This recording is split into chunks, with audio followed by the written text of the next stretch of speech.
This morning we have a very serious subject, and one which I think no one can handle in even a few days, let alone a few hours. But it is something I think we must all think about in the future. We took as our subject the love of God. Now let's consider this a little bit in the light of the way things are in the world. Look around us in the 20th century, and we probably will find one of the most terrible periods in the history of the world. There were others that were bad, but the resources involved were not adequate as they are now.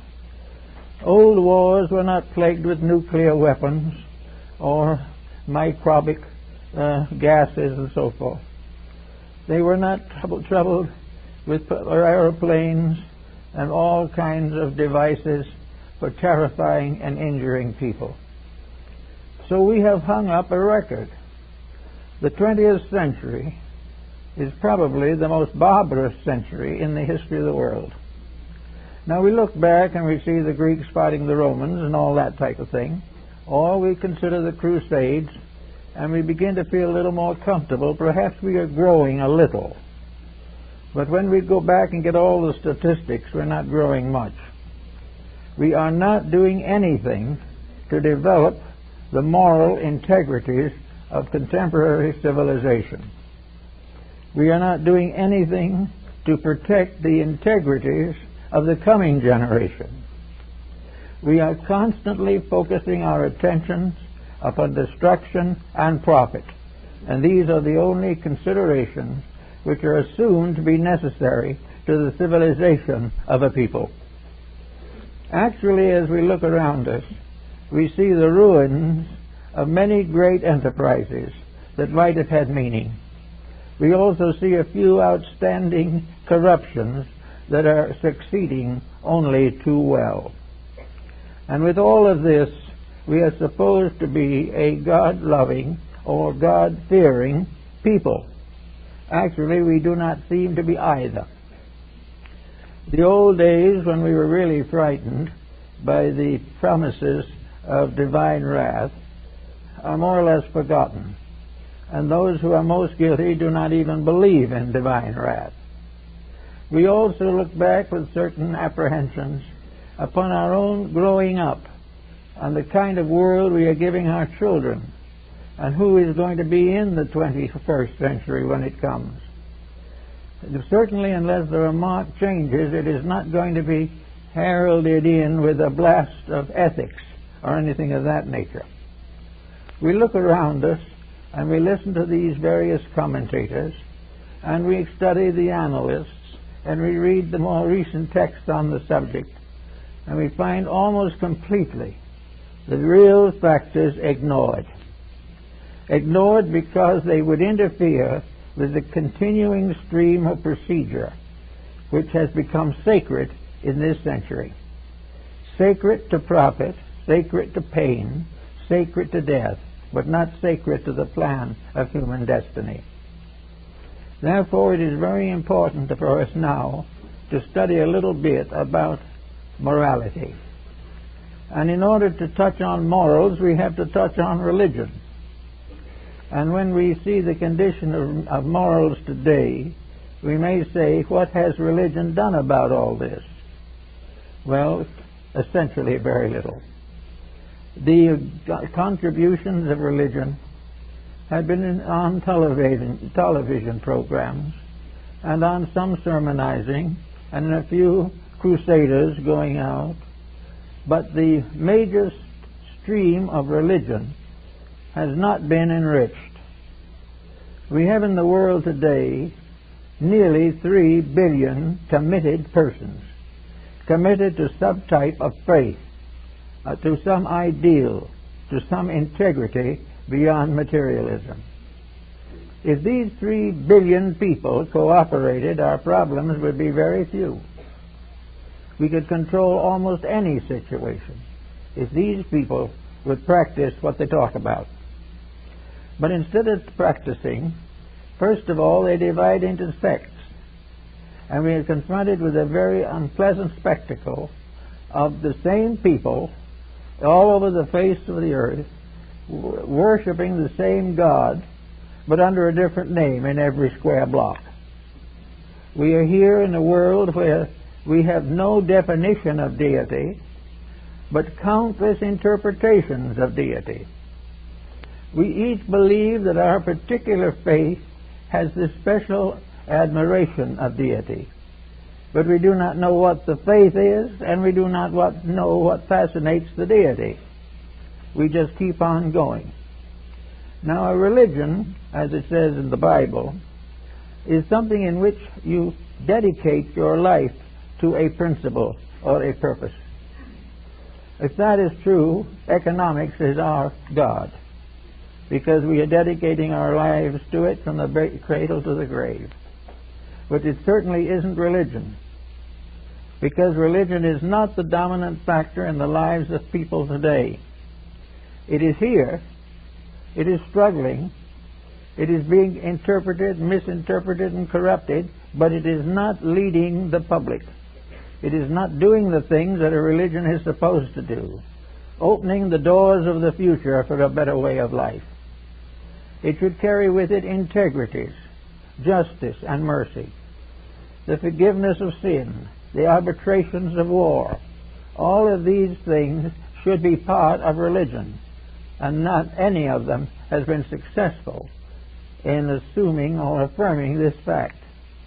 We have peoples of two different religions at war with each other without really knowing what they are fighting for. We have great masses of people who have been for years deprived of all religions, breaking through the shells of materialism to seek again a godly way of life. And when they find it, what will they have? What they had before. A life that did not lead them into truth before will not lead them into truth again. If we are going to move from materialism to religion, we're going to have to do something with the religion also. We're going to have to make it applicable to the needs and problems of human beings. Religion is probably the highest and deepest of all of the dedications of humanity. It is more widely diffused than any other single factor. Yet very little is done in the name of it to solve the problems of life. We have money to buy new planes to carry atomic bombs. We can spend billions on armament. We hear nothing about solution by way of intelligent dedication. Now, what is religion to us? Religion is faith in something beyond ourselves. Faith is the recognition that there is some purpose beyond barter and exchange for the existence of mankind. If this is true, it has been overlooked. We are now living in a completely secular world with a few religious trimmings. We have a number of beautiful churches. We have some magnificent old cathedrals from the days gone by.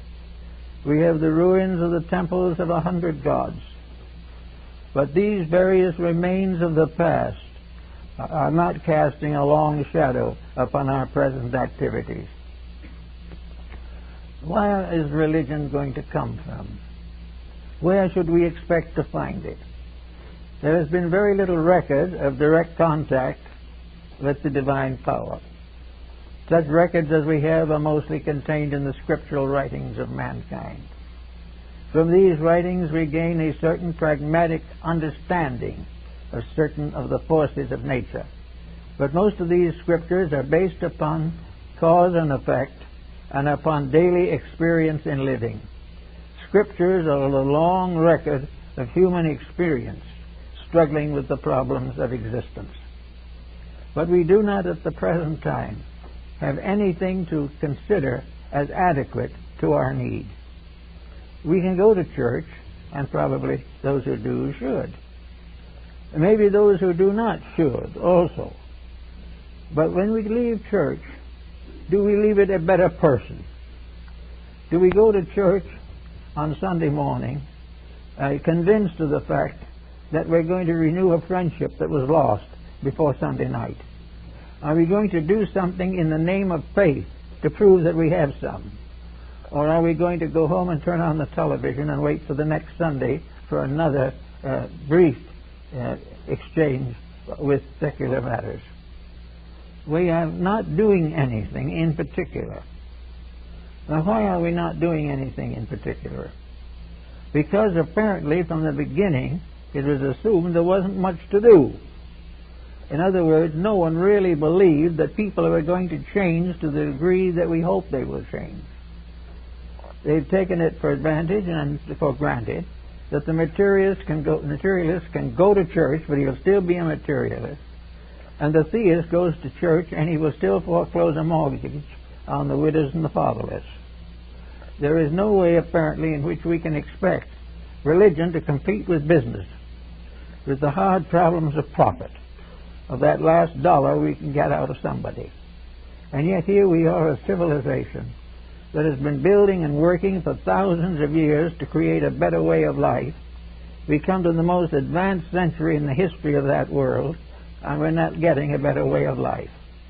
Why is it impossible, apparently, for the individual to live up to the basic moralities which he affirms in his faith? There are at least 7 major religions in the world today. 5 of them are really big, and the other 2 are moderate. But each of these has exactly the same teaching. They call it something else. They don't call God God, they call God Allah or Brahma.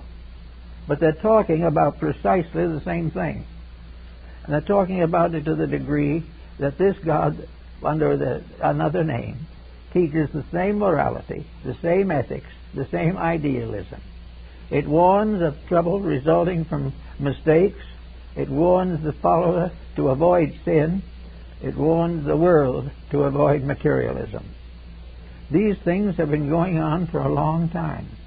The world is full of people who have acknowledged or do acknowledge the reality of a spiritual reality above materialism.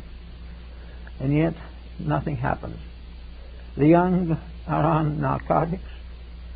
All of the others are doing everything possible to accumulate a few dollars to leave behind for their descendants to argue over. Why is this? Why do we have today a civilization advanced in everything except learning how to live well? Not only not learning how to live well, but not even learning how to die well. Nothing seems to be happening to touch the inner life of the individual. Everything is on the outside. He has his Phi Beta key, but he's in jail for smuggling. He has all kinds of gifts and accomplishments. He has a good education and a terrible marriage. He also has a family of very well-educated people, and most of the children are on pot. Why is this way? Why do we call this progress?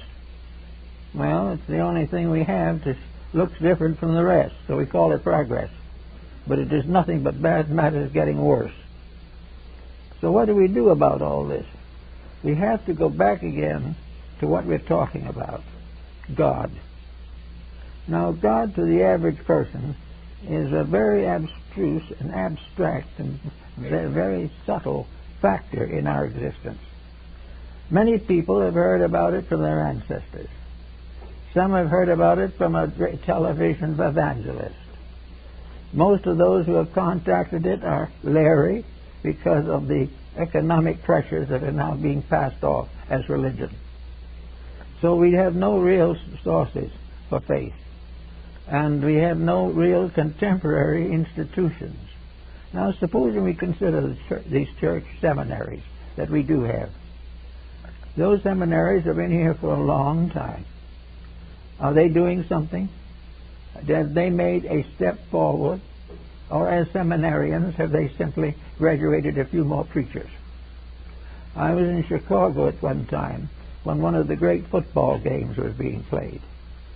This game was between a parochial college and a secular college. It was a tremendous fight. I was in the same hotel with the parochial crew or team and all of its assistants. In the course of the 3 or 4 days they were there, they got a bill from the hotel. The kids got a bill from the hotel for over $300,000 worth of damage. And on the Sunday morning, several of them were arrested on a raid when they were filching boxes of cigars from the lobby. This was education, and it's still going that way. What is wrong? Why do we not learn something from the past? Why do we not at least learn something from our own ancestors back 2 or 3 generations, who were more worthwhile in most cases than we are today? They may not have been so brilliant. They may have had to work hard with their hands. They may have had to raise their children in the country on farms. But there was still in them a certain humanity which is gradually disappearing. Humanity now is a covering. It is a case that you put on, but underneath it there's no real humanity.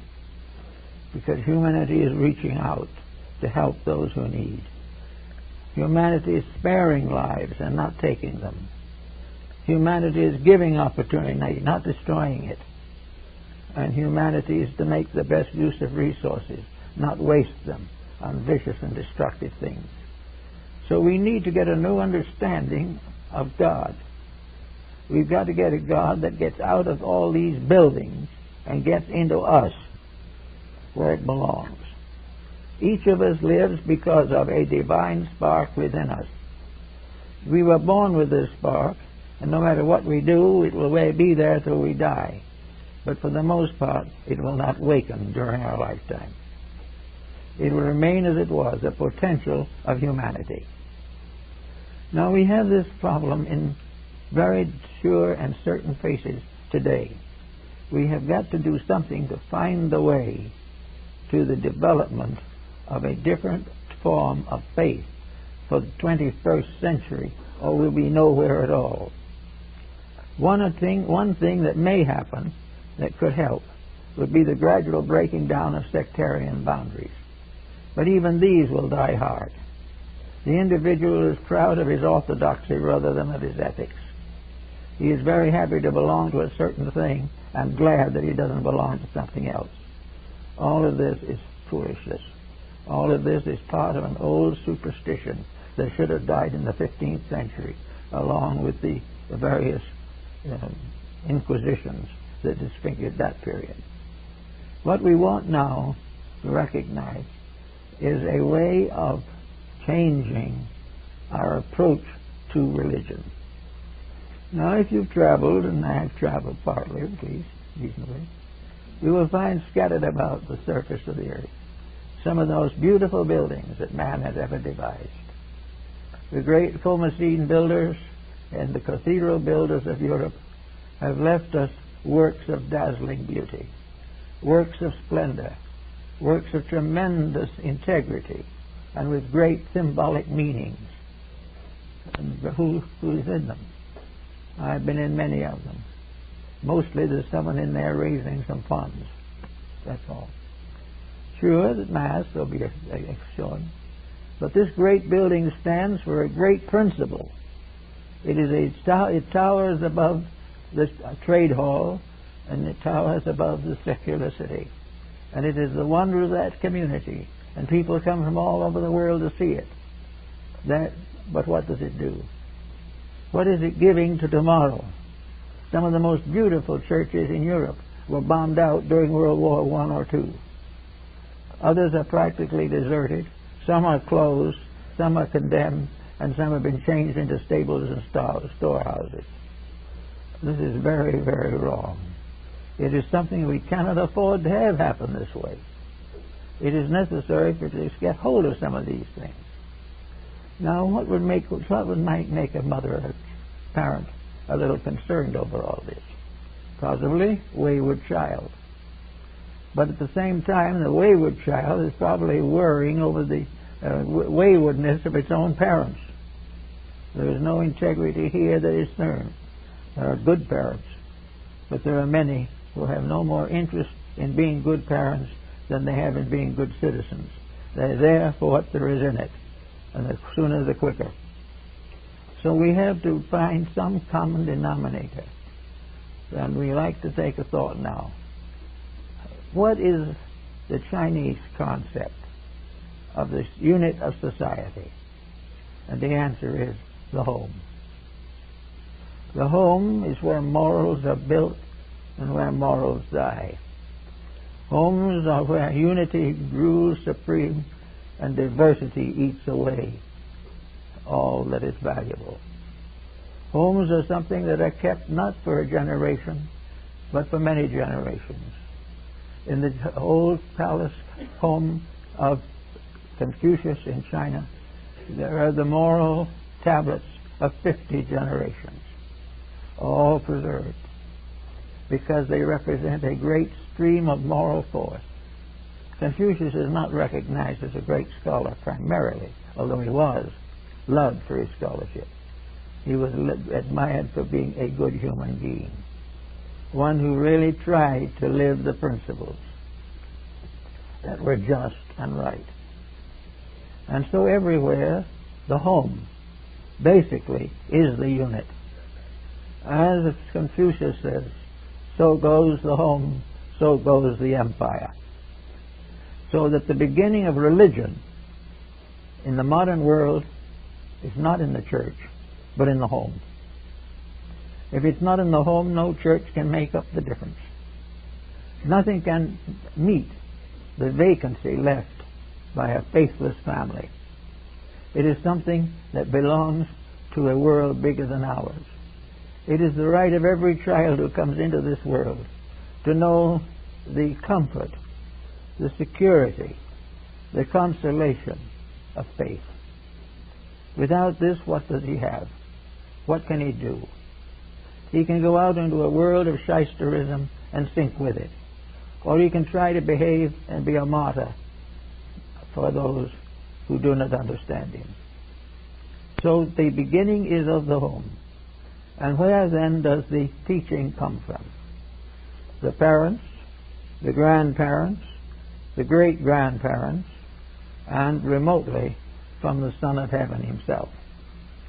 Actually, therefore, the parental pattern is probably the most perfect pattern of religion.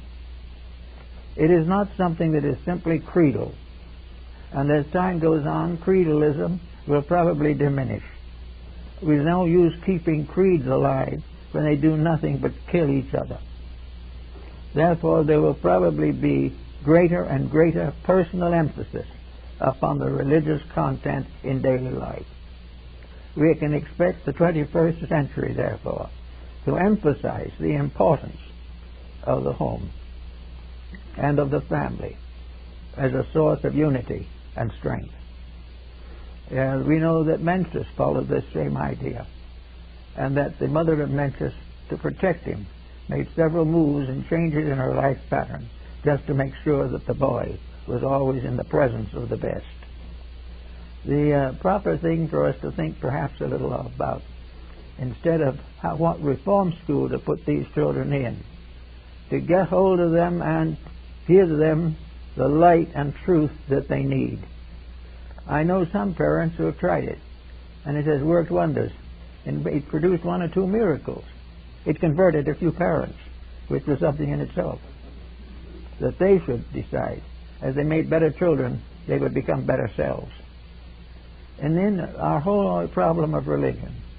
God is therefore another name for the integrity of life. It has something that has to do with the light, shining light of a reality, of something that pays off in plus instead of in minus. And we find that in the old religious writings, the deities were mostly borrowed from world heroes. In the very old times, the God was nothing but a glorification of Louis XVI. He was simply a deceased ancestor who made good. they built an ornament for him in the form of an altar and kept an offering on it so that he wouldn't get angry at them after he became a ghost. He was a symbol of the family. And the family in those days was very largely patriarchal. Most of the gods of antiquity were men gods. They were gods because they were the heads of clans. They died and remained heads of clans. And the stronger ones got better. In Egypt, some of these clans grew, others disappeared. A god that couldn't take care of his own clan soon disappeared. But always the deities were the heads of the various social structures and were constantly venerated and catered to and memorialized simply because they were former human beings. Now this is true in many religions of the world. And in other religions it is similar, but not quite the same thing, but derives from the same general concept. Namely that in the beginning the gods were the heroes. They were the ones who in one way or another became great. And in the course of time, this greatness came to be associated with religions. And nearly all of these gods ultimately brought a doctrine which was just exactly what the people wanted, a doctrine that justified what the people wanted to do. And that after these doctrines were established, then the problem was to perpetuate them. And in the perpetuating of them, we find this strange motley crew that we have today. The whole world divided into a checkerboard of beliefs, a little here and a little there. These beliefs in substance much alike, but each with certain prejudices, certain commitments, and certain intensities of believing, and very few realizing that from the beginning on, the whole theory was encompassed with one wall, and that all of these various religions are actually aspects of the same thing. Out of this past conflict, there has been very little new added for the last 2,000 or 3,000 years. Therefore, we say that if you worship Allah, you really have to go on a holy war against Brahma. Or if you believe in Moses, you have to go into a holy war against Zoroaster. All of these names become frightfully important. The fact that they all taught the same thing, and that we're not doing the thing that any of them taught, doesn't seem to bother anyone. It just doesn't seem to annoy. Zoroaster died with an assassin's dagger in his back. Muhammad was poisoned. These things happen to all these teachers. But for some mysterious reason that is hard to explain, names make differences when names are only problems in language. Therefore, 90% of the names given to deities interchangeably now are derived from language roots. The same thing in the familiar language of a people. Instead of talking about the 72 gods, we are talking about the 72 names of one God. It's rather important to discover this, because if we do this, we will begin to recognize the possibility that we can outgrow religious provincialism, that we can get over this blessed problem of how to remain noble and belong to the church. Actually, it doesn't make much difference which one of the churches you belong to. It's very difficult for the average person to remain noble in any of them, because he does not bring them into his life. There is something out there on Sundays, but they're not something that's there when he finds he can add a few dollars dishonestly to something he is selling or buying. This is the problem we have to figure. But always considering the fact that the deity is a family, that the various aspects of the family's beliefs are in the names of these various religious deities. We can say to ourselves, if they're all the same except for the names, why do we make so much difference out of them? Well, we make difference out of them because it is profitable. It is very profitable. It helps somebody to get an extra dime. It does something to get hold of something better from one person and take it away and give it to someone else. These differences of names have no essential for you. When if you say honesty and list all the individuals who are honest, the names don't amount to anything. But if you pay no attention to honesty and list them all, most of them will be dishonest. It's one of these problems that we all face and we have to face every day. So, here's a thought. Supposing we do what some have thought would be a nice idea. Restore the idea of the home as family. If we do that, then the love of God becomes a restatement of love of parent. If a parent deserves love and gets it, this is religion.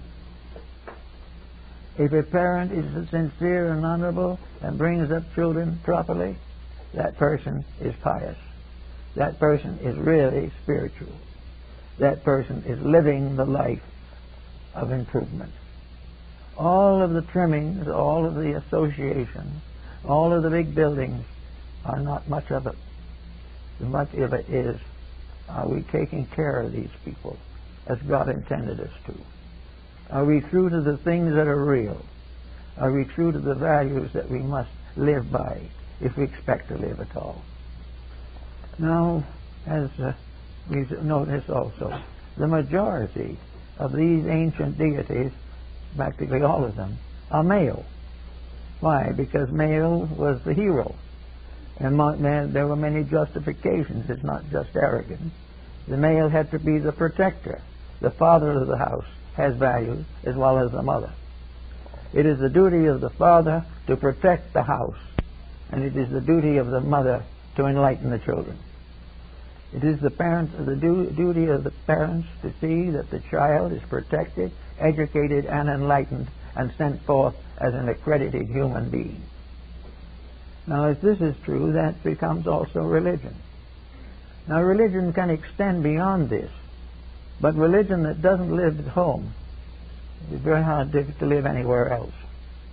A religion that does not make the average family forget its feuds and differences, stop arguing over which sex they've married into or married out of. Let us forget all of this type of thing. Let us forget also that old agnostic uncle or whoever he may be. Anything. The problem is that the unit of life for the future has to be created by the individual himself. The idea that we're going to pass laws that are going to make us honest isn't going to happen. The fact that we're going to get all enlightened at once is very doubtful. The fact that we are going to depend on politics and economics and business ethics to get things straightened out is still more remote. They've got a lot to work on now and haven't even made a start. Therefore, we have to go back to the simple fact. This world is made up entirely, in human terms, of families. It is made up of families of many colors, varieties, and languages, and faiths, but families. And each family is an autonomy in itself. Each family has the right to live well, regardless of other families. No family is supposed to be enslaved by some other family. If the family lives its own life morally and ethically, brings its children to maturity as dignified human beings, if it teaches honesty, idealism, and integrity to its children, and bestows upon them the love that children need in order to live well, then we have a religion. And the individual who lives this way is worshiping. And the worshiping person is the one who shall see the face of the beloved. It is time, therefore, for each person to trace his faith back to his own heart. Not to something someone says about him, not to some shortcut to nirvana, but back again to the depths of himself. If he does this, he will find that the world has given him a marvelous assortment of possibilities. There's no reason why he has to be like everybody else. The only reason is that he must learn to like everybody else. He must give up saying, this man is a different religion and I can't speak to him. I've had in my time many, many cases of young people of different denominations whose lives have been ruined by the incredulities of their ancestors. As a minister, I have married a number of couples who could not find any other form of marriage that had a touch of anything but the justice of the peace. These people had no crime. They loved each other, but they were of different faith, which made them incompatible as far as the family was concerned. All of this has been going on for ages. The desert is filled with tribes that raid each other. The cities are filled with corporations that cheat each other. The world is full of schools that teach things that nobody really needs to know and teach nothing that is important. All these things must be changed by the 21st century. If they are not changed, our projects are going to be very, very poorly represented. Therefore, I think it might be very well to understand that the real worship of God is the worship or recognition of the unity of life and the proper training and education and development for that purpose. It is one thing, and perhaps useful to some way, to read of beliefs from the tables of Hammurabi, written 3,000 years before the birth of Christ. Very interesting. Even there, they said if a builder made a house that wouldn't stand up, he should be penalized and asked to build another. They got to that point, at least, in development of ethics. But the real answer to the point is always that daily, hourly, and now, the time is very, very right for us to begin to think in terms of the love of God as a process of recognizing and rewarding the streams of essential integrity which flow down through the ages. We should begin to think more and more deeply of where honor is due and refrain from bestowing it where it is not due. Now, among other points that are very interesting is the possibility that is emerging at this time of the consideration of deity as feminine rather than masculine. This is gaining considerable recognition now because it again ties two roots.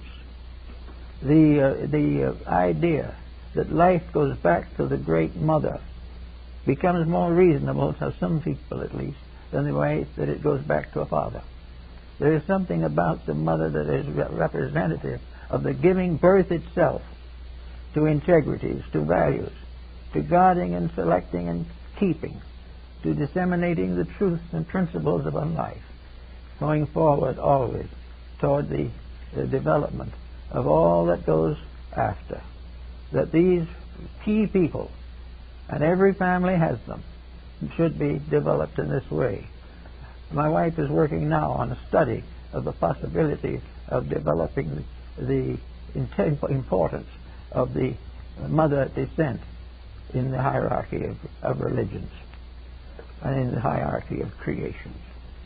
But regardless of how we approach it, the fact remains very definite that with this new century coming, we've got to do something about it, or our civilizations will simply exterminate each other.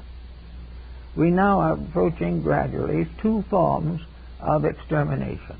One is through the development of destructive armament, which cannot be prevented from working havoc. This armament has advanced far enough, according to some experts on the subject. It is conceivable that a bomb can be invented, put together, or imagined one way or another. One bomb that will destroy all of civilization. Now, we certainly hope it won't happen. But how in the world can a people consider itself intelligent that contemplates such things? Where can we find a person in his right mind who would want to advance any project which meant infinite destruction, misery, and death. On the other hand, also, we have another group, the environmentalists. This group is quite convinced that if we keep on, we will live on nothing but the edge of a desert. That everything that makes life important will go, because we will wear out the resources of the planet. And so cheerfully we announce this on the top of the page, and down halfway through the same page, a big ad for a new product that has just cleared out several hundred acres of forest to make it. No one pays any attention to these things. No one seems to think of education as teaching us how. Why does education not teach young people how to think through the facts of their own existence? Why do we drift along on the surface of something? We're not getting anywhere. We're not even comfortable. Every so often we have a new epidemic or a new terror arises among us for which we have no solution. We are making life more difficult every day and no profit. And yet no one seems to be taking this matter seriously. You can read pages and pages and pages of congressional reports here, or something from the British Parliament, or something from the French House of Deputies.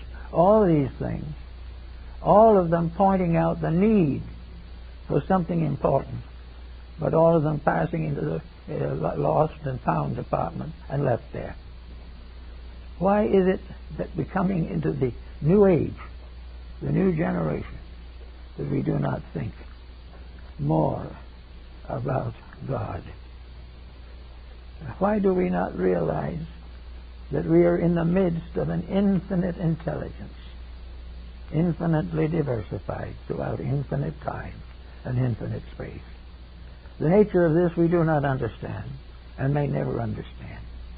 But through its symbolisms, we begin to understand the reason for existence, the reason to make our existence better, and to realize that the power of this eternal principle is passed on generation after generation through the families, nations, and races that inhabit the planet. So that we are here in the presence of tremendous opportunities, tremendous values, infinite responsibilities, but we are here to do something besides watch television after 10 o'clock at night. We are here to do something with life.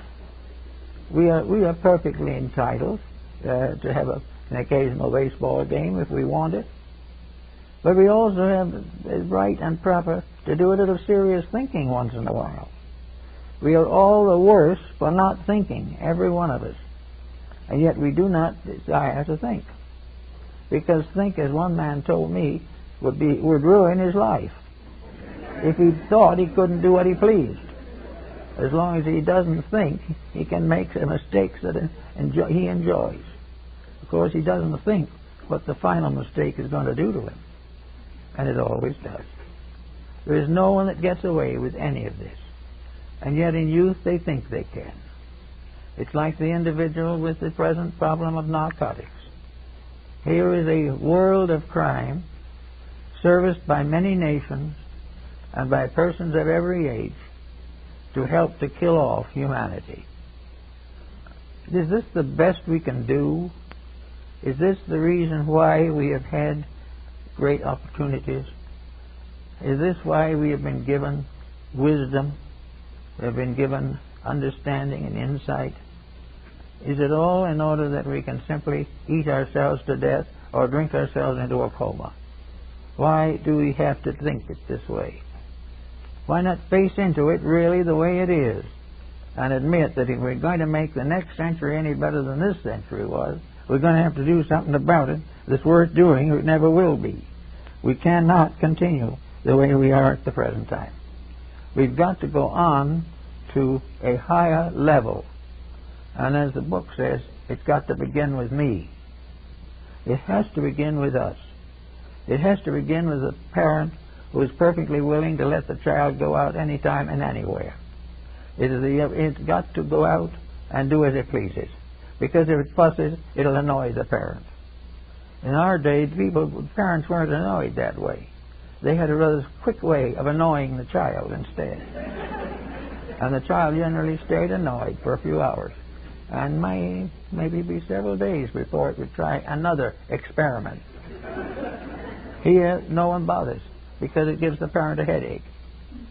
They would tell the child to go out and do as it pleases, and they'll settle back with a couple of aspirin tablets. This is the way things are going.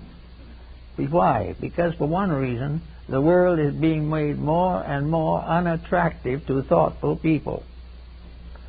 The world is no longer a great source of inspiration, a so great source of hope. The God that we have in the atmosphere around us now is a God of fuss and fuzz. Things that do not much mean, do not have any essential significance. And yet over it all, in it all, above it all, is a living, eternal power. The power that we call God. God is this infinite power, and it is a power that is intelligent. It produces from itself every art and science that we know. It produces every theory and every attitude that we hold. It is the source of our good and the source of our corruption. It is a tremendous potential that is given to us to do something with. We are here to take the power of God within ourselves and use it to build a world where human beings can live like gods in peace together. This is something we've got to try to work for. This is something we must try to build into our consciousness. So that actually, love of God is actually love of law and order, love of truth, love of beauty, of patience, of kindness, of forgiveness, of peace. These are the things that belong to love of God. And every time we say we love God, it must mean that we are defending the great truths of life, by which we will gradually come to a great destiny. Now the 21st century is another opportunity. If we treat it as badly as we did the 20th century, there's some question of how long we're going to last. And yet, the Homo sapiens erectus, human being, regards himself as the noblest of all creations. He is the kingpin of everything that nature has produced. He is the soul of greatness, but he doesn't do anything to prove it. He just goes on being great with a stupid superiority atmosphere, but he's not doing the works of greatness. He is not finding solutions to these arguments between countries. He is not finding solutions to the problems of life. He is not recommending strongly and firmly that all these nations obey their own laws and obey their own religions. The religion of the world is, let there be peace. And the religion of the world is that the Lord loveth those that keep the law. These laws are not obscure. There's nothing mysterious about them. The early church found them out. St. Francis de Assisi supplied them. St. Thomas Aquinas was a great exponent of them. These laws are simply integrity. They are keeping the rules of human relationships. They are doing unto others as we would have them do to us. They are actually only a great code of the proper use of an eternal energy potential. As long as we use this wisely, we will keep on building futures. If we disobey these rules and corrupt the substantive nature around us, then we destroy ourselves. And when we destroy ourselves, it will not be because that we were overcome by the Philistines. It will be simply that we were overcome by the lassitude, latitude, and indifference of our own natures. Therefore, it seems we should start worshiping God. Worshiping God may be with a nice little prayer each day. It will do no harm. A prayer would certainly be appropriate where there are children. Otherwise, a silent meditation. And then to put on a kind of garment of chivalry, maybe a little like Don Quixote de la Mancha, and go out to do our job of lancing the windmills. Let us go out and find something that needs doing, something where injustice has been done, something where thoughtlessness has taken over, we will come face to face with an opportunity to do something for others instead of forever for ourselves. And in that moment, when with unselfishness we make a sacrifice for the good of a person, stranger or friend, former enemy or former friend, in that moment we worship. And until then, we do not know the true God. For the God that is the God we love is our own love for God. And the love of God begins in ourselves, in the recognition that within our own natures is something that has come to us from eternity. The power to do good, the power to be right, the power to ease pain, the power to strengthen hopes and ideals, the power to end forever the petty differences and the ambitions of tyrants. And the modern historian can prove to you conclusively that all these tyrants came to a bad end.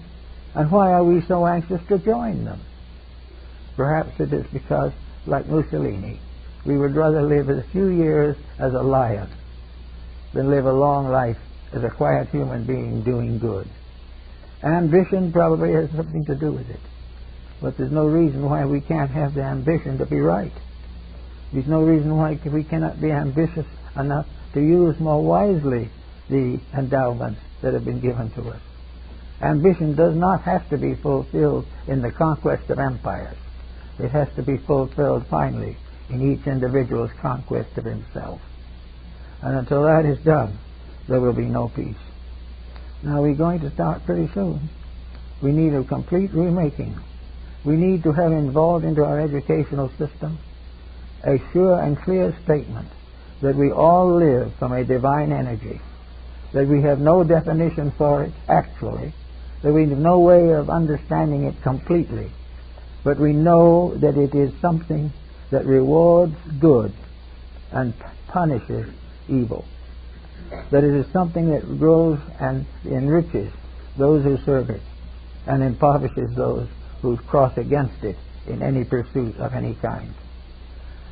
We can start out with a re-educational theory in which all education is founded upon morality and ethics. And all morality and ethics are arts and sciences that have been given to us so that we could love God, that we could understand God better, that we could use the power of God for good instead of corrupting it for selfishness and destruction. It would be wonderful indeed if we could all dream together that in the 21st century we will end forever the reign of selfishness and put in its place the true democracy of the brotherhood of mankind. Thank you.